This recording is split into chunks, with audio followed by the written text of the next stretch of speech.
Welcome, everybody. We see some familiar names from our Radical Learning talk from yesterday, some new ones. I guess we should just start by introducing ourselves for those that don't know, that weren't in our talks yesterday. My name is Sari. I am a mom to a 7-year-old unschooler, self-directed learner, free spirit, my biggest maestro, my biggest teacher in this lifetime, and also director of an agile learning center here in Mexico named Explora ALC, of which Becka founded. Becka and I also work together in an organization called Radical Learning.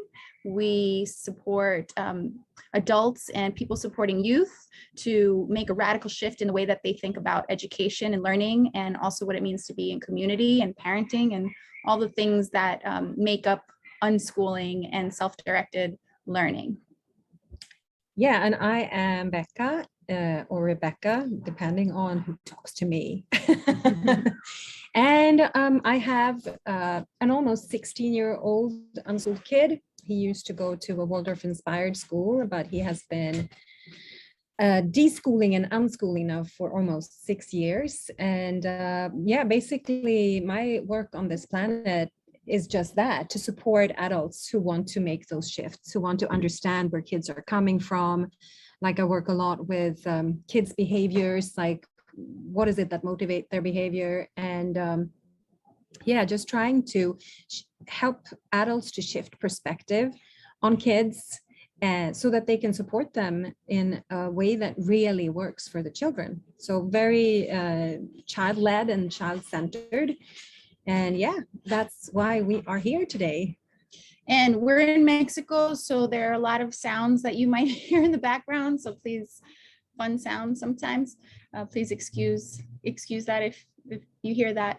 But yeah, so basically the work that we do, and I think the reason why we're all here is because we advocate for children's freedom and for our own freedom as well.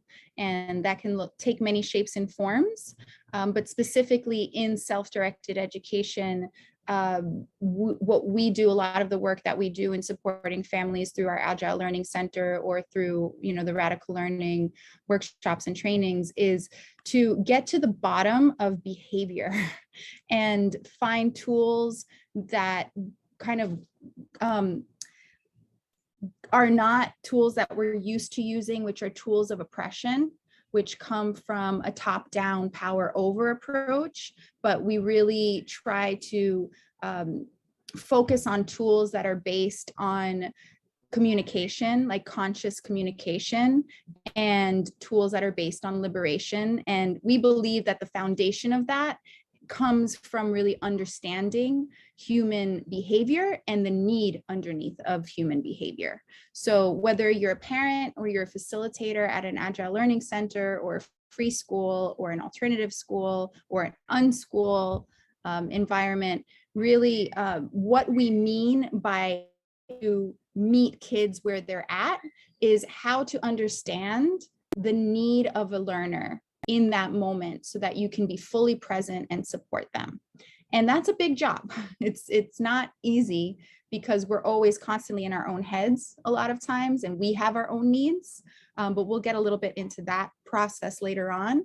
But basically what we mean by meeting kids where they're at is holding space, creating a safe space for learners to be able to express their needs and their feelings and their emotions and express themselves and their desires in a way that is not filled with any judgment or criticism, but rather as an adult in the space, you are really just present to follow and to accompany a learner in their journey. And so basically, how we do this is we focus on the behavior. So we never see a behavior of a learner as troublesome. Like, let's say, you have a learner that's like running through the space or yelling or arguing. We don't look at that. I mean, we tend to, in the normal outside world of self-directed education, would see that as very troublesome. But we tend to get really curious. We're like, wow, what's going on here? What's happening? And so like what I would like to say before we continue is that this is not as much as a lecture than more like a workshop, which means that we really want to invite you and involve you in this process, because we prepared an activity for you and we would love to really have a conversation. But we also obviously have our own agenda for the day. So we're going to try to juggle that.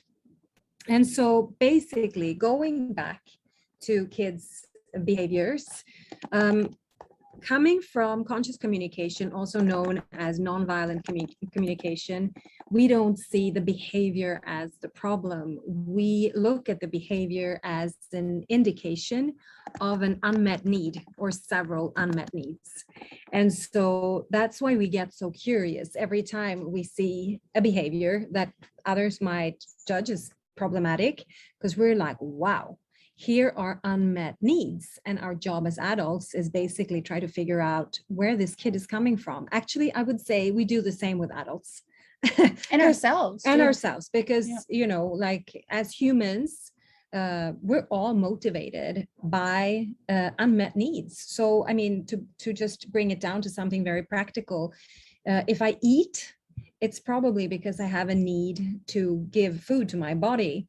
It could probably also be because I need to, what is it called?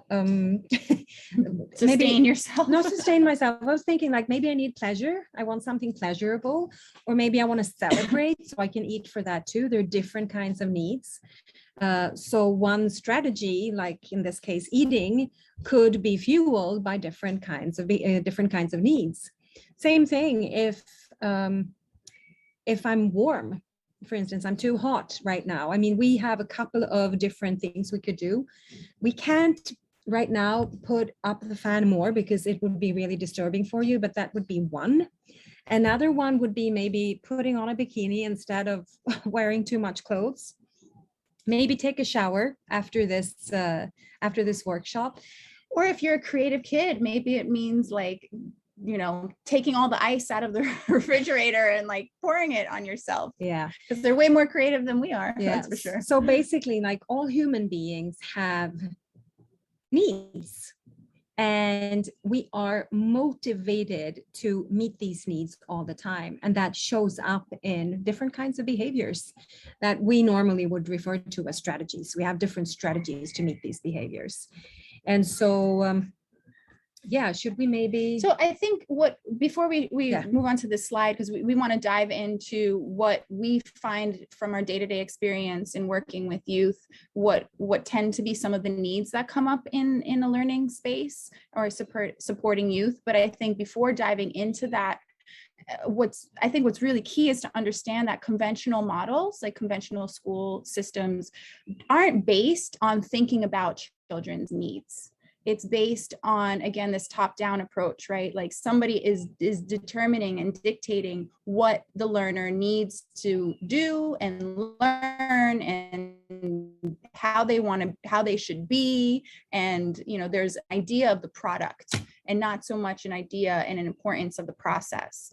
And the children's needs, the relationship with the child is not really at the center. And I mean, we see this when we have like one facilitator, one teacher with like 30 kids. You know, it's a model that's impossible for that one human to understand and meet the needs of all those kids. I would say them to do it. Like even the content that is being taught at schools has really nothing to do with the children, what they want, what they desire, what needs they have, but rather what adults, I don't really know which adults, but adults who have set an agenda thinking that they know what the kids need for the future. I feel so curious, Sari. I want to get who are these people? Like, I want to know them. I don't know who they are.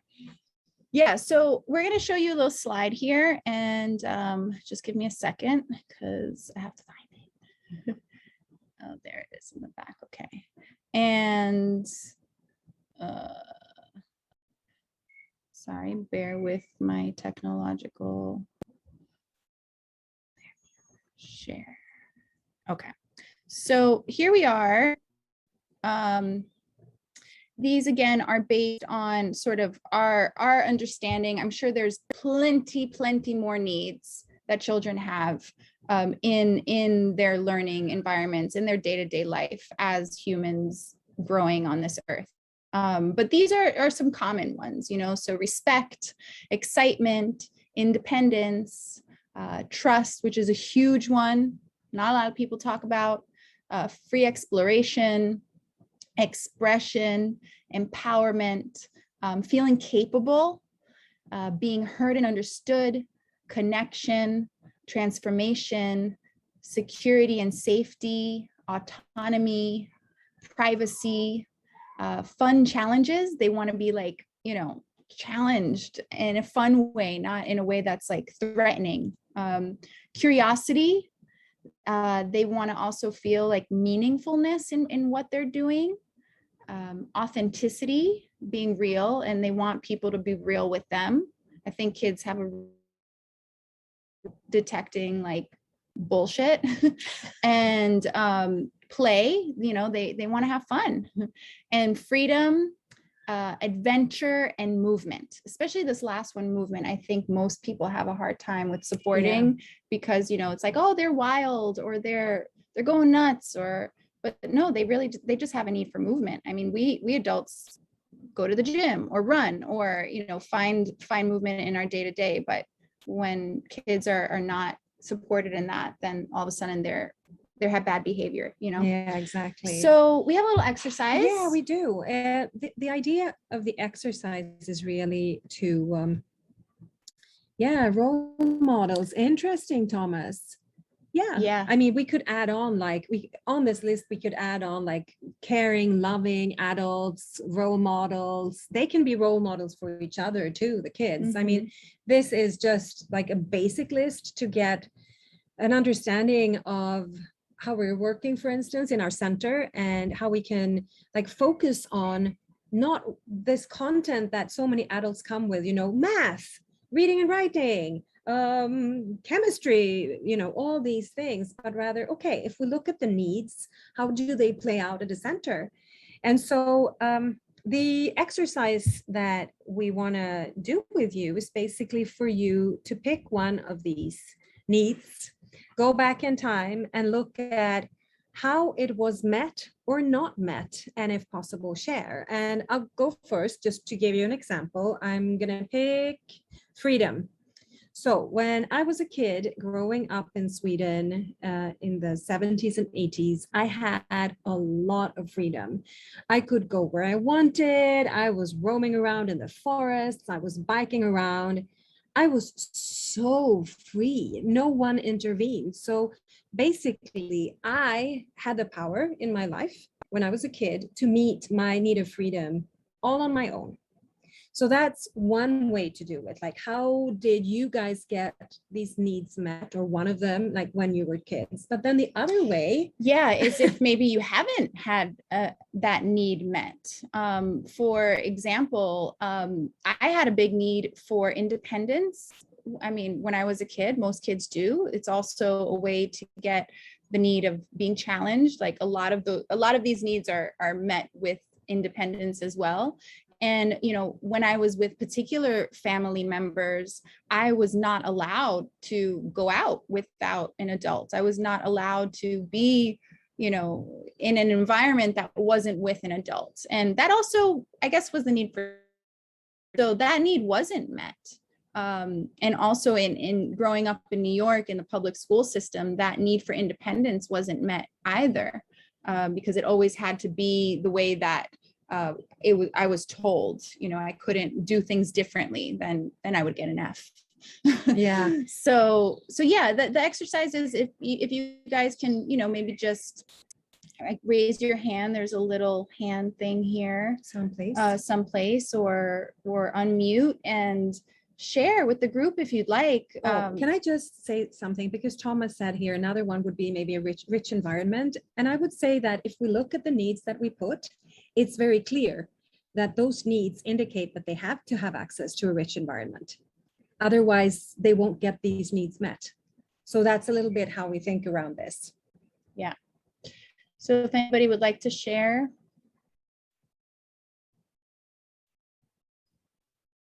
Can we see everyone? No, we can't. Without. Or maybe that one. No. We can. Great video. I don't know. This is Thomas here. I can share. Can you hear me? Uh-oh. Can you hear me? Yes, we can. I froze on my side. I'm so glad you're doing this, and what an amazing list. And when you ask how my young years were, how they go with this list, of course, there's lots of good things in my upbringing, but I do feel a dearth, a lack, well, when I look across this list. And it could have been so much more than it was in important ways. So I'm laughing at myself because it would have been a lot better to have a lot more. What my parents did really good was give a travel to different areas and gave me a love of reading and learning. And then I was outside playing as a boy, but I didn't get a lot of trust. I did not get a lot of independence. So I can go through this list and probably say I did not get a lot of that. So it's an important question you're asking. Thank you very much. Thank you for sharing. And I'm sorry, we lost connection for a quick second, but Because we're in Mexico. we got a juicy part of what you were sharing. Thank you. And I want to preface this exercise by saying, like, we are not here to shame or blame anybody. You know, like our parents, you know, whoever was caring for us, I think most of the time people do the best they can, you know, they have good intentions. and if they aren't, it's probably because they have a lot of trauma, or they had a lot of trauma in their life as well. So yeah, it's more just to experiences so that we can have a lens through which we can support learners. Sheila. Yeah. Sheila or Shelly? Sheila, I think. Yeah, we see you. I'm Yeah. asking to unmute you. Can you hear me? Yeah. Yeah, okay. Well, I'm 75, so my childhood is very different from children now. I see my grandchildren having a very different experience. And also, when I talk about my childhood with my husband, I realize that our childhoods are very different. He's in a family of 3. I was an only child. I was very protected. I didn't play outside. I didn't feel unhappy though. I loved it. I played on my own. I just played in imagination, imaginary games, etc. But maybe I didn't have the pre-exploration, not going outside pre-exploration. On the other hand, I wasn't unhappy. But he used to go out and play in the fields and go to school on his own. I didn't. I always got taken when I was at primary school. So yeah, so I think things have changed. Now it's different from when I was a child. Yeah. I had an Yeah. adventure. We went, well, for me, an adventure was a fortnight by the sea because I lived in the Midlands. So it was great. And being on the beach, and I used to go in the sea. None of my relatives who came with me could swim, but they didn't stop me going in the sea. I mean, maybe that was quite silly, but I was a child with a rubber ring in the sea with adults who couldn't swim, who weren't even noticing really because they were busy sitting in their deck chairs reading magazines, you know.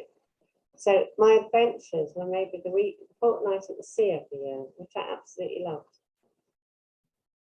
Yeah, thank you for that. Sounds like a beautiful, I'm seeing the scene jumping in. It's beautiful. And it also sounds like you met your need, you met some of Yeah. the needs that you had. That And was the thought I Yeah, had too. Yeah, I mean, when I think listened to my did that, husband, I yeah. got surprised because, you know, I learned this on the counselling course I did, that in fact, everyone's childhood is different. Before that, I thought everybody's was the same. And it's sort of, gosh, you know, it's real contrast. And one of my friends who was living in London, when we were born just after the war, she used to play on bomb sites. No way would my mother let me go out and play on bomb sites. So I was quite protected. But at the time, I was perfectly happy.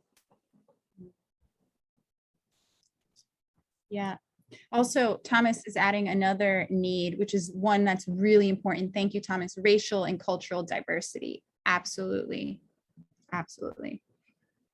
Asking to unmute. Let's see. Why isn't it working? Hello. I think you were asking her, so she. Okay, So so she has to do it. Hi. Here she is. Hi. What's your Hi. name?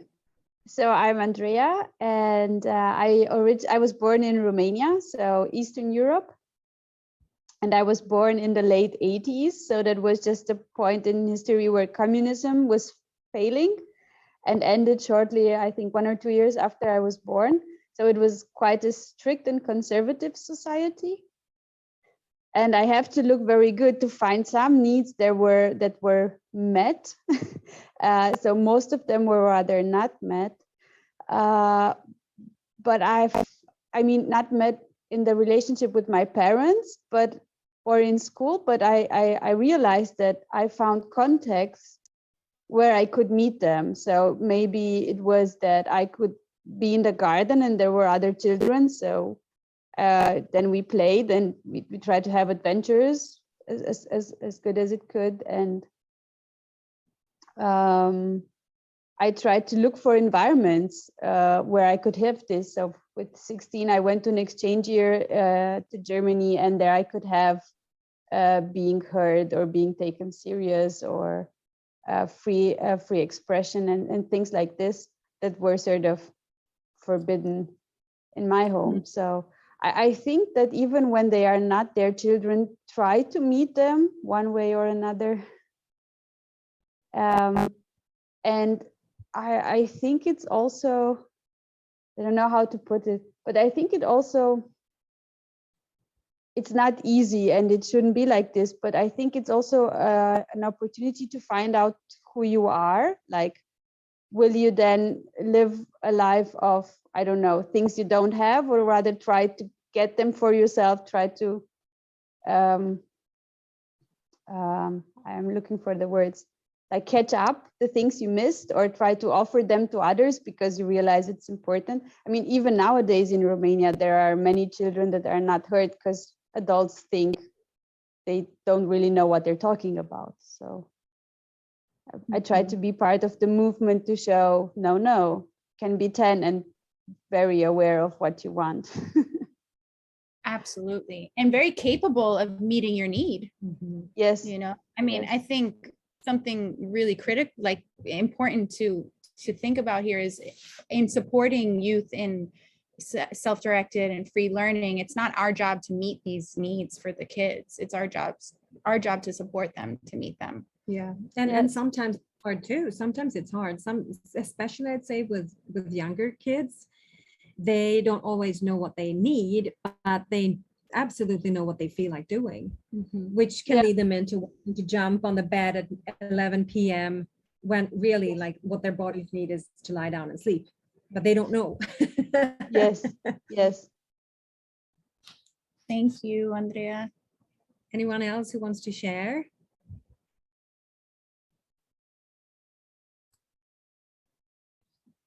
Yeah, we don't miss anyone. It's like, Yes. yes. Me? Or someone else?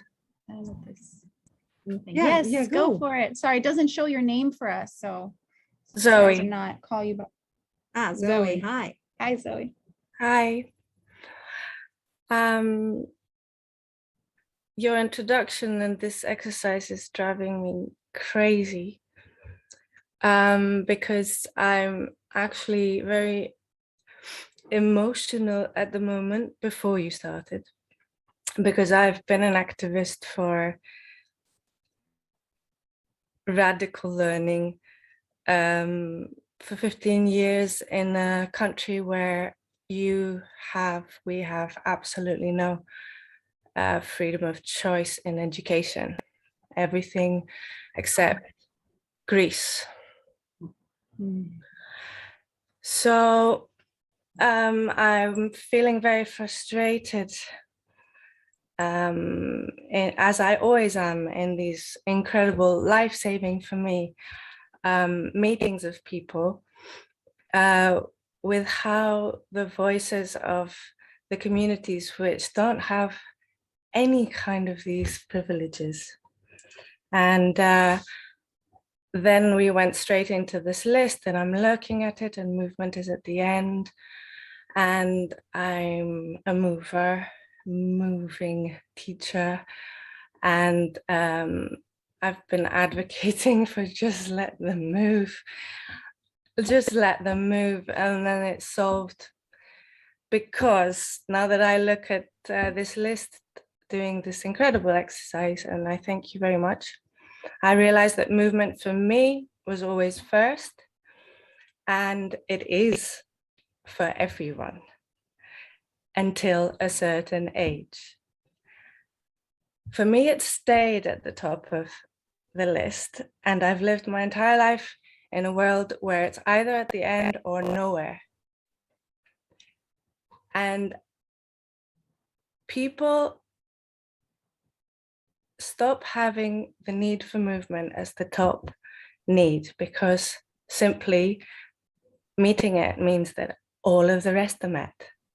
All of the rest are met.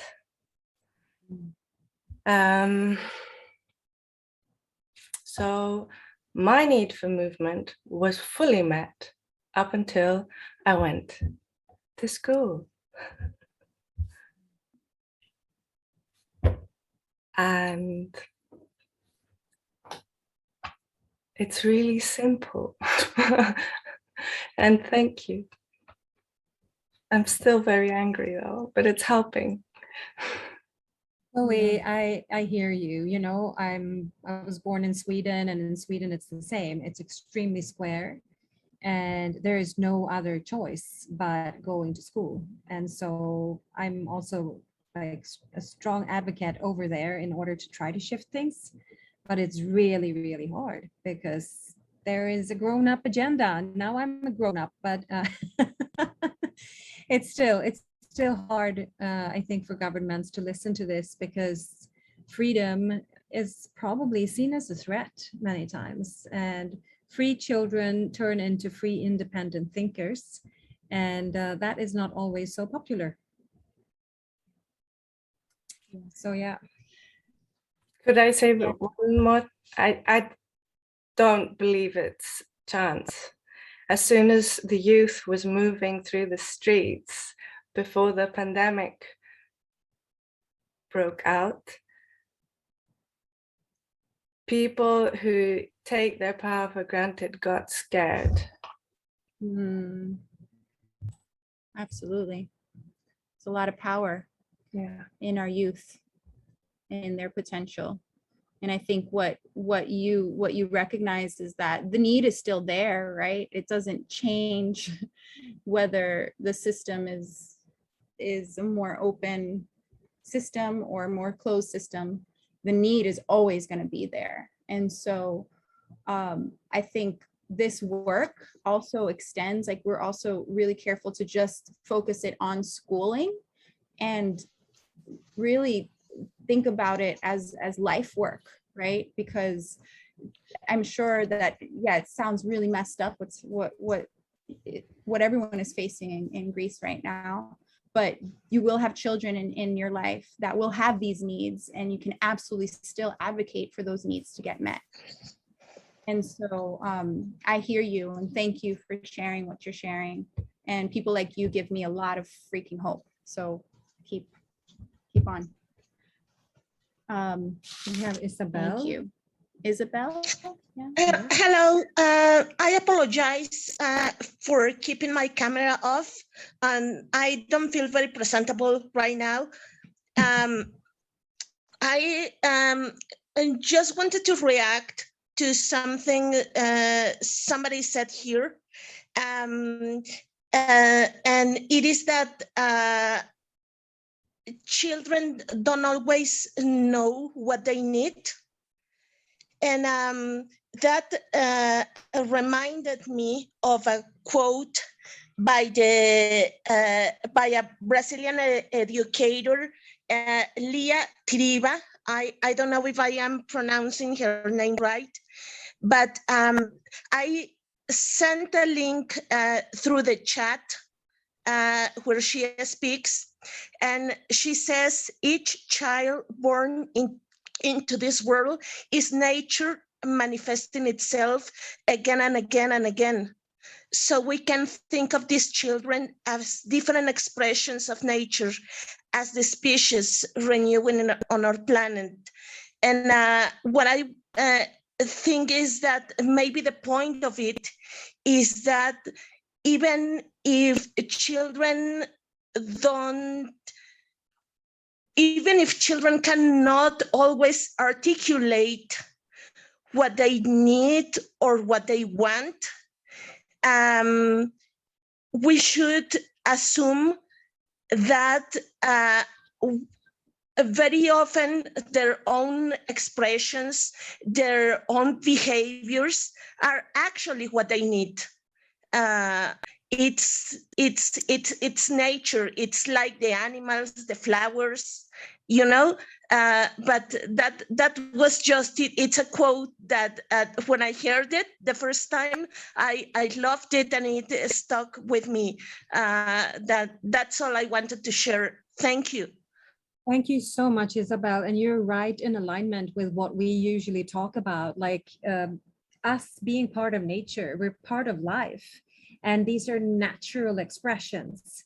It's nothing to stifle. It's nothing to say this is bad behavior, but rather understand where it comes from. You know, like this is everything that we do in our work has to do with like digging within and looking like, okay, so how can we use our knowledge about needs and our understanding of needs to actually as compass for supporting children and youth, and understand that when they are name calling or they're wiggling or they're poking or they're yelling, a need underneath that. They're not bad kids that are misbehaving. They are trying to express their needs, and we need to learn how to listen. That is our work as adults. And also adults, right? Adults that have never had a venue or another, you know, as a kid, didn't have an adult or somebody else in their life who heard them and listened to them and met them where they were at, which means be really curious about what they need. Sometimes those people grow up to be adults that are super disconnected from their needs and then also repeat those same cycles and those same behaviors. So I think we talk a lot about this, and the needs are a compass for exactly the growth that we can support, right? So we do this, how we do this is through curiosity, through being detectives, and in our mission being like, what is this person, what is this human's need? I have to figure that out if I'm going to support this person. Or what is my partner's need if you don't have kids and you're watching this, you know, or, you know, what is this human's need? And that can only be done through observation. So it can't be done through, you know, imposing our beliefs or our fears or our thoughts. using a special method, because every child is different and they will have always the same kind of needs, but they will take really different expressions.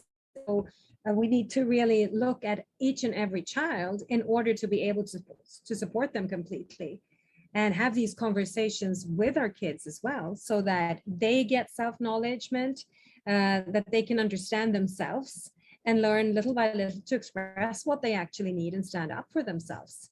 And I think it's our responsibility as adults to do that. It's our responsibility as facilitators in learning centers or parents, you know, to unschoolers, or it's our responsibility as humankind to understand the needs of others. I mean, that's empathy, right? And that's what's lacking in this world right now.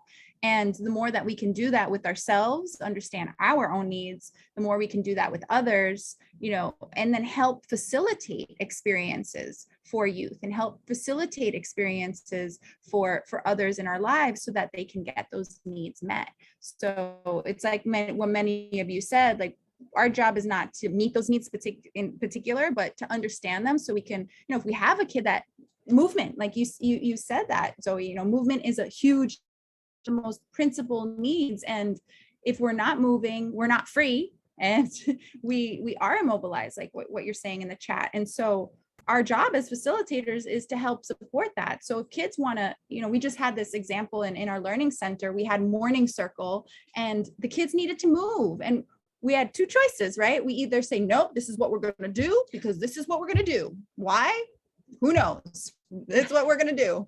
Or say, you guys want to move? Like, let's get out. Let's start our day outside. Let's run around. Let's play capture the flag. Let's get it, move. And wow, what a shift. What a shift. But it was also because it's coming from this, not this like pyramidal structure of like, I decide. It's, I want to know what you need. And my job is to help you meet that need.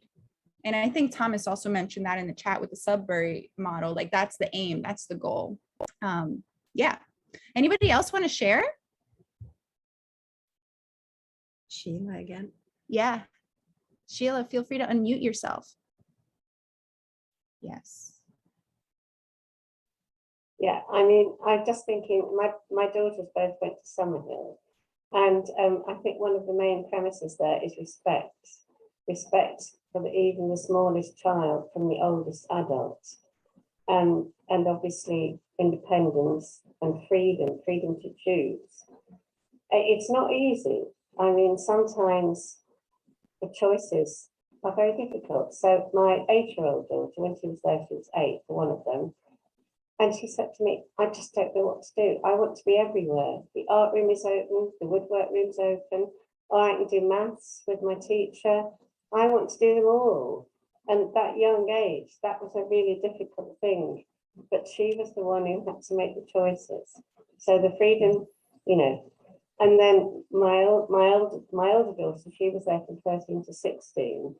And she became what's known as a beddies officer. So in other words, you really learn what it's like to try and make people go to bed, because they did have bedtimes, rules made by the community about who went to bed when.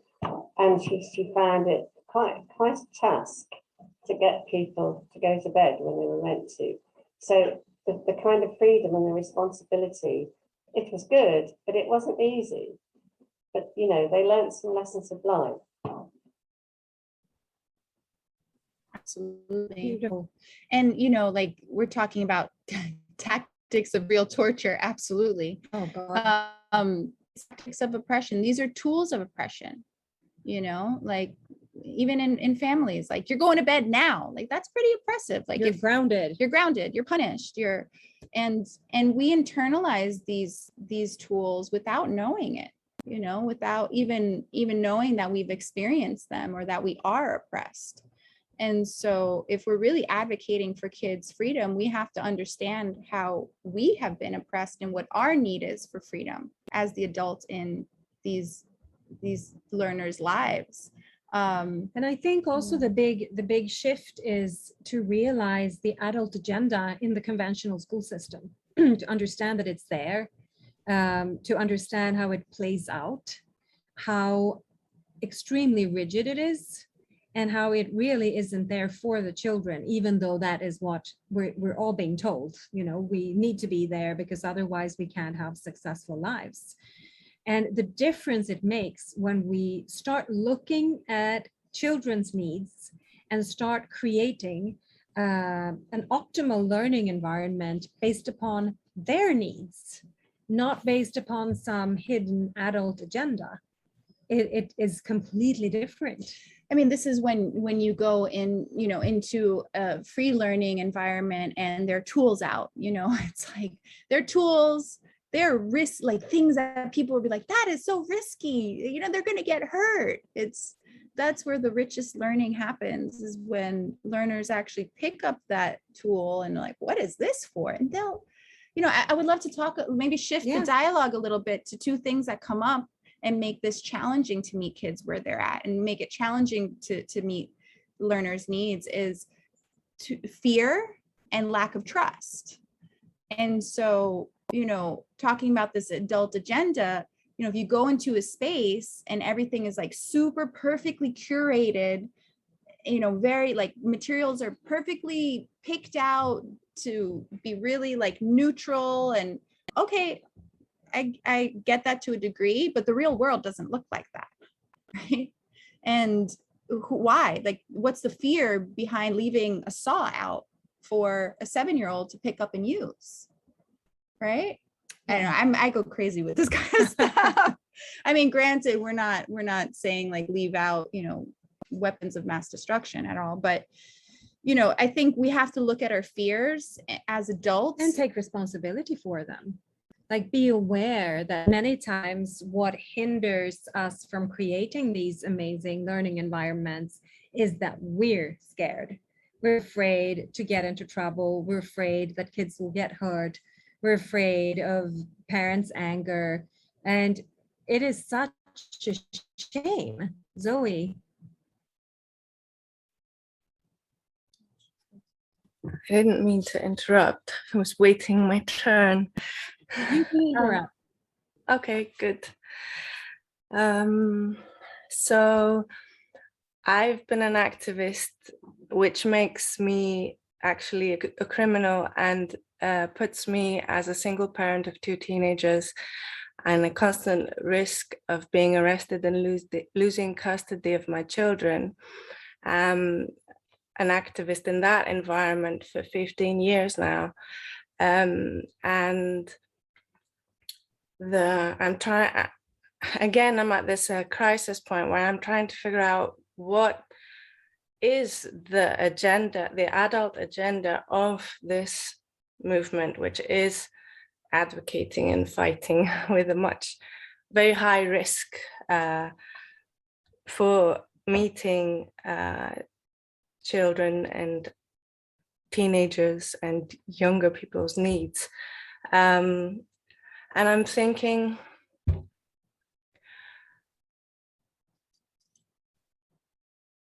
I don't think, because the adults' needs have been so not met, even when they're fighting for this, they have their own agenda. And that's why we're disempowered. We should be kicking ass. This should be so normal. We shouldn't have to have conferences about it. Yeah, and I'm hopeful that we're getting there, you know, because our kids are gonna be like, their future is yet to be written, right, by them. So you bring up a really good point, Zoe. I think I've seen that, and guilty of this myself in many ways in the beginning, as you find your path, you know, in this work, you know, people sometimes coming in this work to heal their wounds, to heal their traumas. And I think it's really dangerous because these kids are not experiments. You know, we're not can't heal ourselves through them. We have to really do the work to show up as whole beings that trust and lay a foundation of trust for them. And we can only do that if we've done our own internal work. And so you bring up a really good point. And I've seen this a lot in centers where, you know, adults might come in and they have a lot of work to do, but they think that it's through the work with the kids that they're going to get healed. And that's, yeah. It doesn't work. Yeah. Yeah. Well, it's also not, it's not fair to the kids. No. Like, that's not an expectation. They're not showing up for that, you know, like beautiful things happen in the relationship. And thinking about, for me personally, like, what is my agenda in this work? It's to create equitable relationships and to, you know, really relate, to live a fulfilled life with beautiful relationships with other humans where I'm heard and I can hear. And you know, it's not about power struggles. It's about learning together and connecting, growing. Yeah. That's my personal agenda. I don't know. Maybe, does anybody else want to share their agenda through this work? Hope for the future, maybe. I'm happy to take a few seconds. Can you hear me okay? Yeah, Thomas. I am missing an agenda right now, actually. I'm 66. I've been involved in lots of different things as a computer programmer and different times as different kinds of teachers, including staff person at a Sudbury school. But right now, I'm confessing I am not challenging myself to help young citizens escape the confines of the classrooms. And that is my big regret, a real regret in life, that somehow I have not thrown myself into the fray of that struggle. Right. And I do see that as being the main thing. It's great to start a school, but you're just helping a handful of young citizens escape the problem. The real struggle is how to convert our schools into celebrations of bastions of freedom. So, but I don't have the agenda, but I want to get one. So I'm at the beginning stages. Thank you. Sounds like a beautiful hidden agenda. I love it. I love it. And I wish we were more, but I think, you know, little by little, it is changing. We actually have some friends at Evolving Education, David and Luz, who are doing some great work working with facilitators and teachers to begin to question you know, question how we're looking. And that's the work we do actually at Radical Learning. Yeah. We have a training coming up at the end of this month. If anybody wants to come to Mexico and do some traveling, not fearful of the travels and want to come. And we also have some podcasts on a lot of these topics at radicallearning.org. But yeah, I think it's big work. It's really big work. And you're saying, Thomas, about like changing the system from the inside out is big work. And for me in all this, I just want to share, I think it's super important not to create more division, because there's so much separation right now in the world. And I find that extremely dangerous. It's black, white, pro, con, right, wrong. And I think that whatever we do, we need to really focus on compassion and try to understand where everyone is coming from. Andrea. Yes, hi. I wanted to say something about, because at some point you said that like that the adults need to fully heal before they go into their work with children. Or at least that's what I heard. Yeah, I don't think we're fully healed, you know. Yeah, like that's what I wanted to say. Yeah, I think we definitely look like, actually, somebody recently told us, and I thought it was like a great way to look at this, like it's through the lenses through which we look at youth and we look at other people. And if we're constantly looking at our experiences with the youth we're supporting through wounded lenses, we can't be fully present for them, right? So I think we're all on a journey of our own healing from whatever we're healing, generational trauma most likely. But I don't. Yeah, thank you for that, or partially asking that question. I think this is healing work, but I don't think it's dangerous if we come to it with that intention and that purpose and that being our agenda. Yeah, I mean, I've heard several adults wanting to work with youth saying, I'm healing when I am with children. And that kind of always freaks me out a little bit, because that is not the kids' job. They're not therapists. No. But did you have another question about it or no, thought? I just wanted to, I think, add to it, because on the one hand, I think our own healing process may take us a lifetime. And I don't think that there is a point maybe where one can say it's finished and now I can go work with children. At the same time, I think there are maybe stages that are too early or big mistakes that can be made, like when I help the children responsible for my healing, which is not the case. But I mean, I can be responsible for myself, I can be healing, and I can be working with children. I think these are possible at the same time, but as long as I don't put it as a burden on the children to do it, I mean. Absolutely. And I think, you know, bringing it to this topic, like how to meet kids where they are, as long as the children's needs are your priority. Yeah. So for instance, if I take just an example, if we hug a kid because the kid needs a hug, it is very different than hugging a kid because I need a hug. Right. Yes, that is exactly. like, that is the big difference here. Yeah.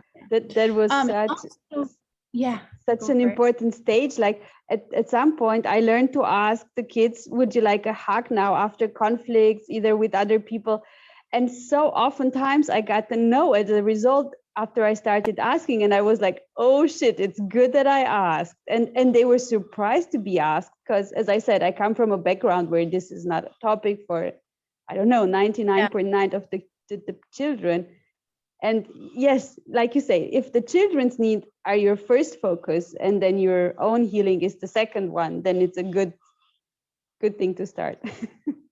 Yeah, thank you for that. I mean, consent culture is part of what we're all trying to build here. And also, Sheila, I saw your hand. I'm Yeah, sorry, it your was- hand it has been was- up the whole time, so I didn't mean to skip you, but it's a really great yeah, question. it's a great question. It says, what kind of problems do you have in your school or a learning center? It would be interesting to hear about any challenges you face. Ooh, it's a big question. I also do want to say we have 4 minutes, so I'll try to. Sorry, I'd summarize. forgotten I'd left the hand up, actually. I'll try to put it in summarize. the chat for you to think about maybe later. Sorry. Yeah, no, I can, because it's so related Yeah. to this topic, which is, Yes. you know, the kids, a dear friend of ours, you know, says, who does this trainings with us, Maddie Zins, she says, you know, the kids aren't the problem. Kids are great. They're I'm awesome. saying the same thing. It's the parents. Yeah. And so it's, the kids are all good. So I think the biggest challenge is when we meet parents who are not in talking about their process, like they're not in the stage of their process where they're prioritizing understanding or having the tools to understand what their kids really need. Can I So just say- that's when we begin to, yeah. Sorry. I was Go for going to say it's quite hard being a Summerhill parent because, you know, the natural thing is to ask about the work. Have you done your work? What work are you doing? And you're not allowed to. You don't do that. You step back. Yeah, It's love that. actually really hard. Yeah. And then, and Yeah. that's the thing, you know, like the when are they going to learn math and reading, you know, and then meanwhile, the kid is learning about consent, sharing about his emotions, you know, like showing empathy to another human. Like, we're And like, how- hello. and I would say also, like, one of the big difficulties with the parents is their extreme fear and lack of trust in the process and in their own children.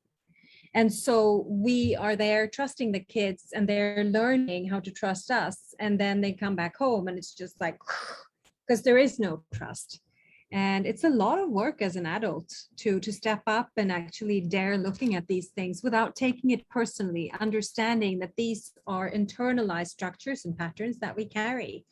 And it's not about us being bad parents. It's about us having grown up in a way that made us carry these programming with us. And it's time to break loose and break free. Yeah, absolutely. So yeah, we're gonna start and they have Sorry, one just more minute. lost you guys. Oh, Oh. no, they are. So we have a minute. Love to, a lot of people are asking like how to find us. The shift is a training we're giving in October. Radical Learning Talks. We do some podcasts. You find them on any kind of platform that supports Anchor, that Spotify. supports podcasts. And yeah, You find us on radicallearning.org. Instagram, on Facebook. All Yeah. the fun things that I really don't like doing because I want to be with the kids. But yeah, so yeah, thank you, friends. Yeah, thank you for showing was up really and for doing fun. the work. It is so inspiring to meet others that are on the same page. Yeah, and keep on going. You guys are, you know, so inspirational. And yeah, please reach out to us. We want to hear questions. We're always looking for cool podcasts. I looked there and did not find You have that to training. scroll. You have to scroll, Thomas. Scroll down, and then you'll see the shift and The the shift, and there's a link, and you can click and fill out a form, and you get an email. Or if you give us, yeah, it's there. Thank you. Yeah, thank you so much. Good luck to you all. An hour goes fast. I want Yeah. more time. Hey, Thank Lorenza. you. Well, maybe we'll see you all in person next year. Bye, Bye. everyone.